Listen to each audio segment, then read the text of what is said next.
Hyypiä. Kolkka. Sjölund. Litmanen. Yritysajatus hyvä, mutta Litmasta rikkoo Junisoglu, jolla on siis varoitus ensimmäiseltä puoliajalta tilillään. Kohta tulee lisää ryminää Suomen kärkeen.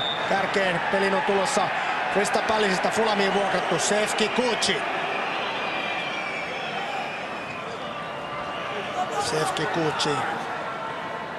Kohta siis peliin Kolkka keskittää. Tihisen on tämä pääpallo otettava. Forsell!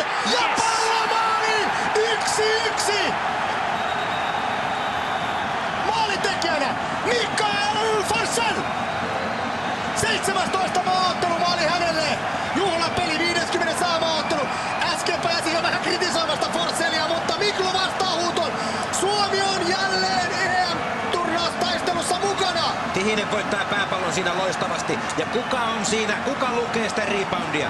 Miklu Forsell. Tässä nähdään Aaserin puolustajat seisoo kantapäillä ja Miklu tulee sieltä terävästi. Ja hienosti ottaa pallon haltuun. En tiedä onko käsi, onko rinta. Ei kiinnosta tippaakaan.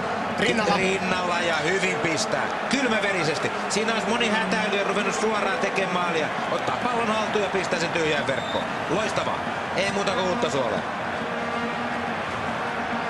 Kutsi tuli sisään. Kuka sieltä lähti vaihtoon? Roma Jerimenko nyt. Jääskeläinen ei mitään.